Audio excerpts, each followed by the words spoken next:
നമസ്കാരം. മല്ലു ഫുട്ബോളിന്റെ മറ്റൊരു വീഡിയോയിലേക്ക് എല്ലാവർക്കും സ്വാഗതം. Bilbao here we come.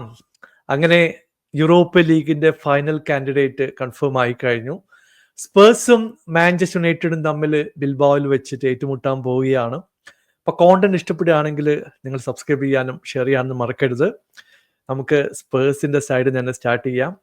ആദ്യ ലെഗിൽ ബോഡോ ഗ്ലിംപ്റ്റിനെതിരെ 3-1 കൺവിൻസിംഗ് ആയിട്ടുള്ള ഒരു ലീഡ് സ്പേഴ്സിന് ഉണ്ടായിരുന്നു. ഇന്ന് 2-0 ബോഡോയെ പരാജയപ്പെടുത്തിക്കൊണ്ട് നമ്മൾ ഫൈനലിലേക്ക് എത്തിയിട്ടുണ്ട്. ഇപ്പോൾ പെർഫോമൻസ് നോക്കുകയാണെങ്കിൽ ഫസ്റ്റ് ഹാഫിൽ ഒരു ഡീസൻറ്റ് പെർഫോമൻസ്, സെക്കൻഡ് ഹാഫിൽ ഒരു ബെറ്റർ പെർഫോമൻസ് എന്ന് പറയേണ്ടി വരും. പതിവ് പല്ലവി തന്നെ നമ്മൾ ഫസ്റ്റ് ഹാഫിൽ ചാൻസ് ഒക്കെ ക്രിയേറ്റ് ചെയ്യുന്നുണ്ടായിരുന്നു. പക്ഷേ ഫൈനൽ തേർഡിൽ കാര്യങ്ങൾ വളരെ ശോകമായിരുന്നു. റിച്ചാർഡ്സണും സോളാങ്കിക്കും കാര്യമായിട്ടുള്ള ഒരു കൺവേർഷൻ ഫൈനൽ തേർഡിൽ കൊണ്ടുവരാൻ കഴിഞ്ഞിട്ടില്ല എന്നുള്ളത് വസ്തുതയാണ്. എന്നാൽ ബോഡോ ഗ്ലിംസ് ഫസ്റ്റ് ഹാഫിൽ 1-2 കിടിലൻ ചാൻസുകളൊക്കെ ക്രിയേറ്റ് ചെയ്തു. പക്ഷേ അവരും ഷോർട്ട് ഓൺ ടാർഗറ്റ് ഒക്കെ കിട്ടിയെങ്കിലും അത് ഗോളിലേക്ക് എത്തിക്കാൻ കഴിഞ്ഞിട്ടില്ല എന്നുള്ളത് വസ്തുതയാണ്. സെക്കൻഡ് ഹാഫിൽ എനിക്ക് തോന്നുന്നു സബ്സ്റ്റിറ്റ്യൂഷൻ വന്നു. ടെല്ലൊക്കെ വന്നതിന് ശേഷമാണ് കുറച്ചുകൂടി ഒരു പേസ് ഈ ഒരു ഒഫൻസിലേക്ക് കൊണ്ടുവരാൻ സ്പേഴ്സിന് കഴിഞ്ഞത്. അങ്ങനെ ഡൊമിനിക് സൊളാങ്കിയാണ് ആദ്യത്തെ ഓപ്പർച്യൂണിറ്റി കൺവേർട്ട് ചെയ്യുന്നത്. പോസ്റ്റിലേക്ക് വന്നിട്ടുള്ളൊരു പന്ത് ഷോർട്ട് റേഞ്ചിൽ വെച്ചിട്ട് പുള്ളി ഒരു ടച്ച് എടുത്തുകൊണ്ട് പോസ്റ്റിലേക്ക് എത്തിച്ചു. അധികം വൈകാതെ റൈറ്റ് വിങ് നിന്ന് പെഡ്രോ പോറോയുടെ ഒരു ബ്രില്യൻ്റ് ആയിട്ടുള്ള ഗോള് നമ്മൾ കണ്ടു.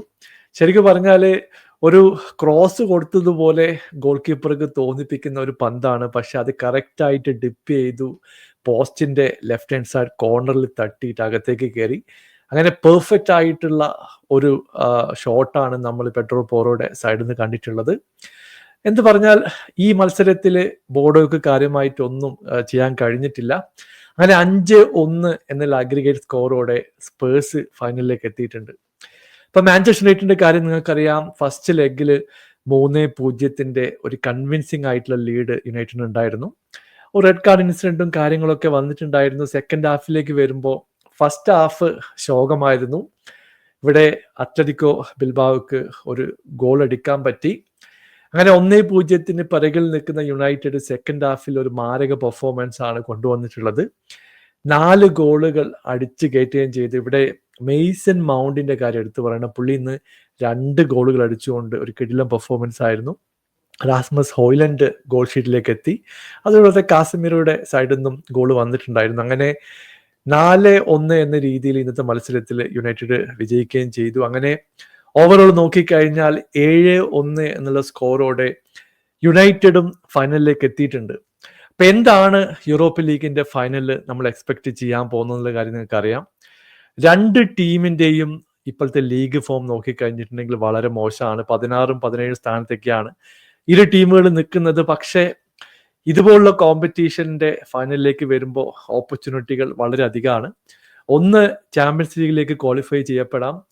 യൂറോപ്യൻ ലീഗ് അടിച്ചു കഴിഞ്ഞിട്ടുണ്ടെങ്കിൽ ഈ സീസണിലെ ലീഗ് ഫോം ഒന്നും ആരും നോക്കാൻ പോകുന്നില്ല.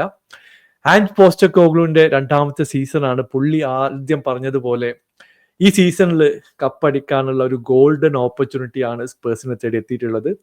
2008 ശേഷം ആ ഒരു ലീഗ് കപ്പിന് ശേഷം നമുക്ക് ട്രോഫിയുടെ കയ്യെത്തും ദൂരത്താണ് നമ്മളുള്ളത്. 90 മിനിറ്റിൽ ഒരു പെർഫോമൻസ് കൊണ്ടുവന്ന് കഴിഞ്ഞിട്ടുണ്ടെങ്കിൽ നമുക്ക് ഈ യൂറോപ്യൻ ലീഗ് സ്വന്തമാക്കാൻ പറ്റും. ഞാൻ യുണൈറ്റഡിനെ ഒട്ടും താഴ്ത്തി കാണുന്നില്ല. അവരെ കിടിലൻ ടീം തന്നെയാണ്. എസ്പെഷ്യലി ഒരു ഫൈനലിലേക്ക് വരുമ്പോൾ ഏത് ടീം ആയാലും എലിവേറ്റ് ചെയ്യപ്പെടുന്ന ഒരു പെർഫോമൻസ് ആയിരിക്കും കൊണ്ടുവരും എന്ന കാര്യത്തിൽ യാതൊരു സംശയവുമില്ല. പക്ഷേ എനിക്ക് തോന്നുന്നു, എൻ്റെ പേഴ്സണൽ ഒപ്പീനിയൻ, യുണൈറ്റഡിന്റെ വൾണറബിലിറ്റീസ് എക്സ്പ്ലോയിറ്റ് ചെയ്യാൻ വേണ്ടി സ്പേഴ്സ് ടീമിന് സാധിക്കുന്നതാണ് ഞാൻ വിചാരിക്കുന്നത്. എസ്പെഷ്യലി ആ ഒരു മിഡ്ഫീൽഡ് ആയാലും വിങ്ങിലൂടെയുള്ള അറ്റാക്ക് ആയാലും സ്പേഴ്സിന്റെ ഒരു സ്പീഡും പ്രസിഷനും അവർക്കെതിരെ ഉപയോഗിക്കാൻ പറ്റുന്നുള്ളത് ഒരു പോസിറ്റീവാണ്. ഈ സീസൺ നോക്കിക്കഴിഞ്ഞിട്ടുണ്ടെങ്കിൽ നമുക്ക് 3ഓളം വിജയം യുണൈറ്റഡിനെതിരെ നേടാൻ കഴിഞ്ഞിട്ടുണ്ട്. ഒരു വിജയം കൂടി യൂറോപ്യൻ ലീഗിന്റെ ഫൈനലിൽ കൊണ്ടുവരാൻ പറ്റുമോ എന്നുള്ളതാണ് ഇവിടുത്തെ പ്രധാനപ്പെട്ട ഒരു ചോദ്യം. എന്നാൽ യുണൈറ്റഡിനെ സംബന്ധിച്ചിടത്തോളം അവരുടെ ഓഫൻസ് പതുക്കെ ഫോമിലേക്ക് വരുന്നത് നമ്മൾ കാണുന്നുണ്ട്. മെയ്സൺ മൗണ്ട് ഇഞ്ചുറിക്ക് ശേഷം തിരിച്ചു വന്ന് ഗോളൊക്കെ അടിക്കാൻ തുടങ്ങി. എന്നിരുന്നാലും ഫൈനൽ തേർഡിൽ ഇപ്പോൾ ഹോലൻഡ് ആയാലും അതുകൂടാതെ മറ്റ് പ്ലെയേഴ്സ് ആയാലും ഒരു എക്സ്ട്രീം ഹൈ ലെവലിലുള്ള പെർഫോമൻസ് ഒന്നും കൊണ്ടുവരുന്നില്ല എന്നുള്ള കാര്യം നമുക്കറിയാം. അപ്പോൾ അമോറിൻസിനെ സംബന്ധിച്ചിടത്തോളം ഇതൊരു ഗോൾഡൻ ചാൻസ് ആണ്.